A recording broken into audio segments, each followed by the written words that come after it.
नमस्कार, मैं रवीश कुमार। ये मिंता देवी कौन है? शकुन रानी, गुरकीरत और आदित्य श्रीवास्तव जैसे महान और चर्चित मतदाताओं के नाम की कड़ी में मिंता देवी भी जुड़ गई हैं। 12 अगस्त को संसद परिसर में विपक्ष के कई नेता सफेद टी शर्ट पहनकर प्रदर्शन कर रहे थे। उनकी टी शर्ट पर एक महिला की तस्वीर है, लिखा है मिंता देवी। मिंता देवी की उम्र 124 साल बताई जा रही है और दावा किया जा रहा है कि पहली बार वोटर बनने के फॉर्म में मिंता देवी का नाम है। फॉर्म 6 में 124 साल की महिला का नाम कैसे हो सकता है, जबकि दुनिया में इस उम्र का कोई भी जीवित नहीं है, ऐसा दावा किया गया है सोशल मीडिया में। मिंता देवी को लेकर सोशल मीडिया में कई दिनों से चर्चा चल रही थी। आज विपक्ष ने उनके नाम की टी शर्ट पहन ली।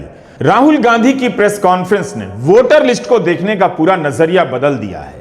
वोटर लिस्ट को अभी तक बूथ एजेंट के हवाले कर दिया जाता था, उसी की संपत्ति मानी जाती थी, लेकिन अब वोटर लिस्ट का मामला राष्ट्रीय स्तर का हो गया है। एक एक नाम की खोज की जा रही है। आपको याद होगा, लोकसभा चुनाव के समय फॉर्म 17C की चर्चा चल पड़ी। पत्रकार पूनम अग्रवाल के कारण राजनीतिक कार्यकर्ता भी फॉर्म 17C की मांग करने लगे। इससे पता चल जाता था कि एक बूथ पर कितने वोटर हैं और कुल कितने वोट डाले गए। नियम तो यह पहले से था चुनाव आयोग की किताबों में, लेकिन 17C को लेकर जागरूकता 24 के लोकसभा चुनाव में ही आई। इतनी चर्चा हुई कि तत्कालीन मुख्य चुनाव आयुक्त और इस धरा पर मौजूद महान शायर राजीव कुमार भी झुंझला गए। 17C मेरे ख्याल से आज के दिन पूरी कंट्री में 17C के बराबर तो दूसरा फॉर्म नहीं है जिसकी चर्चा हो सकती है। सबसे ज्यादा पॉपुलर फॉर्म वही है। यूपीएससी के बच्चों को, सारे एग्जाम वाले बच्चों को तैयारी करनी चाहिए 17C क्या होता है। यह पैटर्न है और डिजाइन है। जब भी जनता अपने अधिकारों को लेकर जागरूक होती है, चुनाव आयोग इसी तरह का जवाब देने लग जाता है। मुख्य चुनाव आयुक्त ज्ञानेश कुमार ने बिहार में SIR से लेकर राहुल गांधी के तमाम आरोपों के बाद भी एक भी प्रेस कॉन्फ्रेंस नहीं की है। कोर्ट में मामला तो अब आया है। कोर्ट में जाने से पहले भी प्रेस कॉन्फ्रेंस कर सकते थे, मगर उन्होंने एक भी प्रेस कॉन्फ्रेंस नहीं की। इसके बाद भी वोटर लिस्ट का मामला रुका नहीं, बड़े स्तर पर लोगों के बीच पहुंच चुका है। शकुन रानी, गुरकीरत, आदित्य श्रीवास्तव का नाम राहुल गांधी ने लिया तो इनकी जांच होने लग गई। एक विधानसभा में 1 लाख वोटर के संदिग्ध होने का प्रमाण चुनाव आयोग के ही दस्तावेज से निकला है, लेकिन इस 1 लाख में से सिर्फ 3-4 नामों की चर्चा हो रही है। शकुन रानी एक केस स्टडी बन गई हैं कि कैसे इनके जरिए राहुल गांधी के दावों को गलत साबित किया जा रहा है, जबकि सोशल मीडिया पर फैक्ट चेकर शकुन रानी से जुड़े इतने सारे तथ्य ले आए हैं कि यह कहानी खत्म नहीं हो रही। अब आपके सामने शकुन रानी और उनके पति वीरेंद्र कुमार के 3-3 वोटर आई कार्ड हैं। तो यह बात देश के सामने आनी चाहिए कि इन्हीं दोनों ने 3-3 जगहों पर वोट किया या इनके बदले कोई और वोट दे रहा था। शकुन रानी की कहानी 2 सवालों से शुरू होती है। पहला सवाल, उम्र 70 साल है, इस उम्र में उन्होंने फॉर्म 6 क्यों भरा? दूसरा सवाल, क्या इनके दोनों वोटर आईडी से वोट डाला गया है? फॉर्म 6 वही भरते हैं जो पहली बार वोट करते हैं।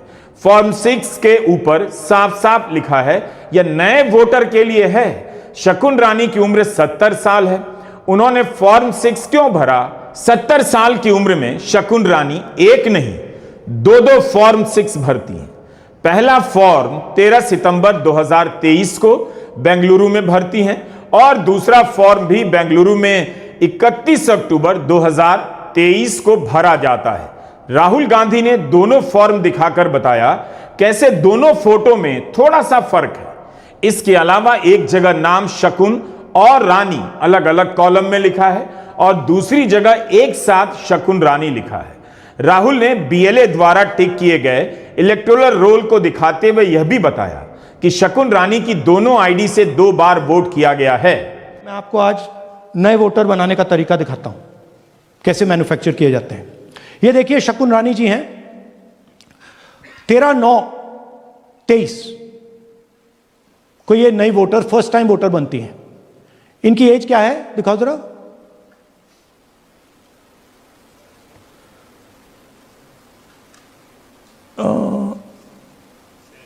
70 साल की हैं। और ये देखिए कैसे किया गया है। 2 बार अप्लाई करती हैं, पहली बार 13/9, दूसरी बार 31/10। इसमें उनकी फोटो जूम आउट है, इसमें उनकी फोटो जूम इन है। ऊपर देखिए फर्स्ट नेम शकुन, सरनेम रानी। यहां देखिए सरनेम है ही नहीं, फर्स्ट नेम शकुन रानी। ये देख लीजिए साइड पे इन्होंने 2 बार ही वोट किया है। अब पता नहीं इन्होंने किया है किसी और ने किया है, बट 2 बार इस आईडी कार्ड पे 2 बार वोट लगा है। वो जो टिक है वो पोलिंग बूथ के ऑफिसर की है। इसीलिए सीसीटीवी को डिस्ट्रॉय किया जा रहा है, क्योंकि वो ये हमें पता ना लगे कि शकुन रानी जी है ही नहीं या फिर कोई और 3-4 बार वोट कर रहा है। तो हम यह तो नहीं जानते कि शकुन रानी ने खुद फॉर्म भरा या किसी और ने भर दिया, यह तो जांच का विषय है। मीडिया को लगा कि शकुन रानी का नाम यूं ही ले लिया गया है।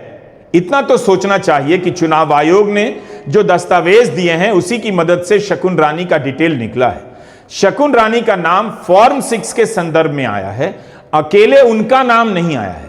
ऐसे 33,692 वोटर हैं जिन्होंने केवल एक विधानसभा में फॉर्म 6 भरा है।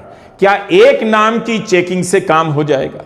कोशिश यही हो रही थी कि किसी तरह शकुन रानी पर राहुल गांधी के दावों को गलत साबित कर दिया जाए ताकि बाकी सवालों को भी दफन कर दिया जाए। आखिर शकुन रानी की कहानी को झुठलाने की कोशिश हो रही है, तो बाकी के 33,000 वोटर की कहानी को क्यों नहीं झुठला पा रहे हैं?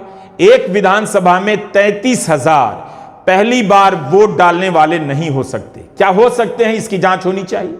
फॉर्म 6 के सवाल को गायब कर दिया गया है। इस फॉर्म में 33,000 से अधिक लोगों के नाम हैं।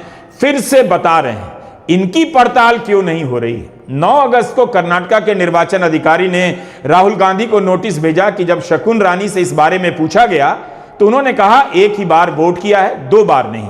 यही नहीं, जिस कागज पर टिक लगा है उसे पोलिंग ऑफिसर ने जारी नहीं किया। अपने नोटिस में निर्वाचन अधिकारी ने राहुल से वह कागज मांगे हैं जिनके आधार पर उन्होंने दावा किया है कि शकुन रानी या किसी और ने उनके नाम पर 2 बार वोट किया। निर्वाचन अधिकारी ने इसे प्राथमिक जांच कहा है।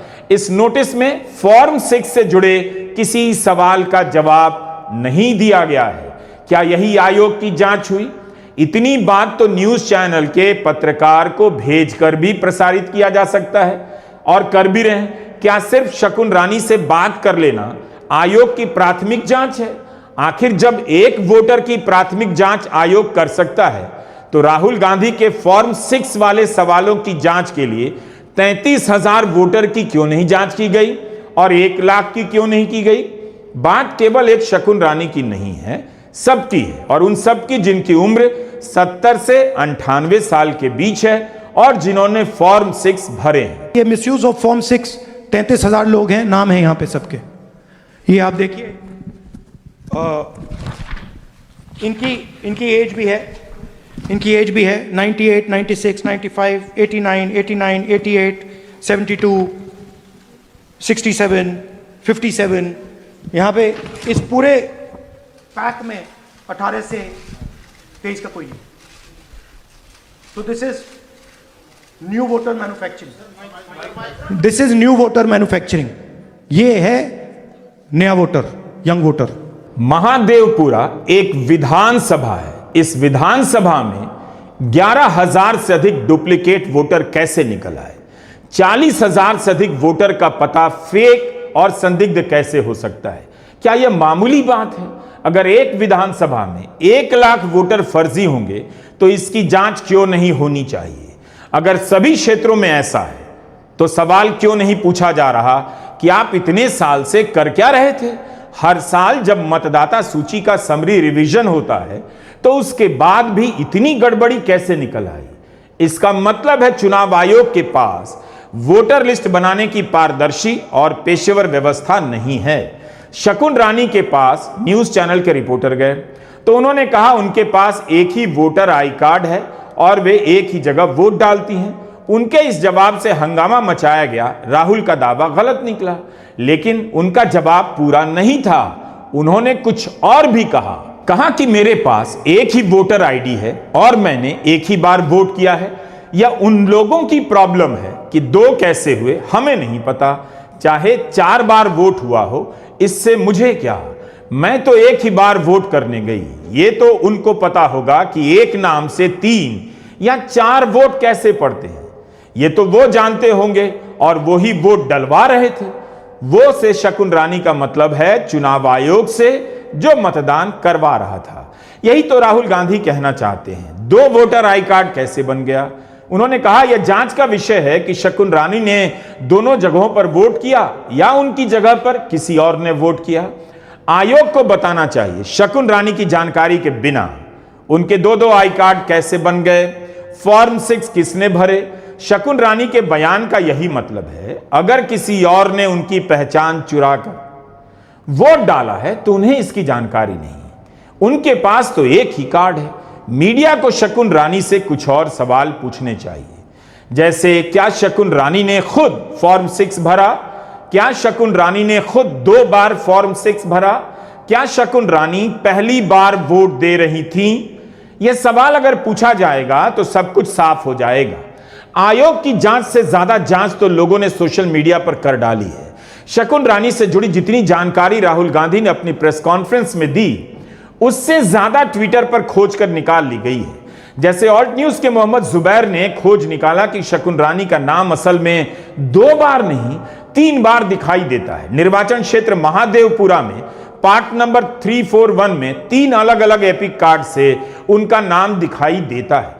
गोपनीयता बनाए रखने के लिए हम एपिक नंबर नहीं दिखा रहे, लेकिन साफ साफ देखा जा सकता है कि शकुन रानी की 3 एंट्री मौजूद है। तीनों में अलग अलग फोटो का इस्तेमाल हुआ है।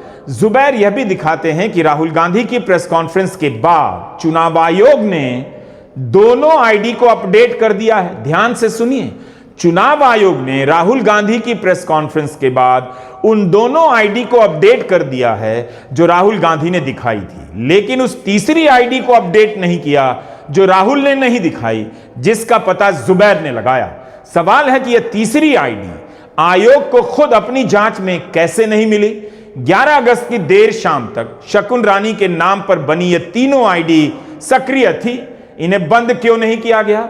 शकुन रानी के मामले में एक पूर्व आईएएस अधिकारी संजीव गुप्ता ने हस्तक्षेप किया है। एक्स पर उनकी दलीलों को भी आपके सामने रखना चाहता हूं। संजीव गुप्ता की बात का यही मतलब निकलता है कि शपथ पत्र मांगने के लिए राहुल गांधी पर दबाव नहीं डाला जा सकता है। 1985 बैच के रिटायर आईएएस अधिकारी संजीव गुप्ता ने एक्स पर लिखा है, कर्नाटका निर्वाचन अधिकारी को शकुन रानी की डिटेल को अपडेट करने से पहले अपनी कार्रवाई पूरी करनी चाहिए थी और जांच कर लेनी चाहिए थी। रूल 203B के तहत जांच के दौरान शपथ मांगने का काम रजिस्ट्रेशन ऑफिसर का है, ना कि मुख्य निर्वाचन अधिकारी का। वो भी उसे अपने विवेक के अनुसार करना होता है। जब डेटा चुनाव आयोग का ही है तब शपथ लेने की जिद नहीं कर सकते। अगर किसी पार्टी के पोलिंग एजेंट का डेटा होता तब शपथ पत्र की मांग की जाती। फॉर्म 17A से ही पता चल जाएगा किसी मतदाता ने वोट किया है या नहीं। इस पर पीठासीन अधिकारी के दस्तखत होते हैं। यह आंकड़ा राहुल गांधी के पास नहीं हो सकता। अपनी प्रस्तुति में उन्होंने टिक की हुई जो लिस्ट दिखाई है वो उनके अपने पोलिंग एजेंट की है, लेकिन वोट हुआ है या नहीं इसे सीसीटीवी से मैच किया जा सकता है, संजीव गुप्ता का कहना है। उनका यह भी कहना है फॉर्म 17A गोपनीय होता है, लेकिन तब भी उसे सार्वजनिक करना चाहिए। सीसीटीवी फुटेज भी जारी करनी चाहिए। तो आपने देखा कि शकुन रानी की कहानी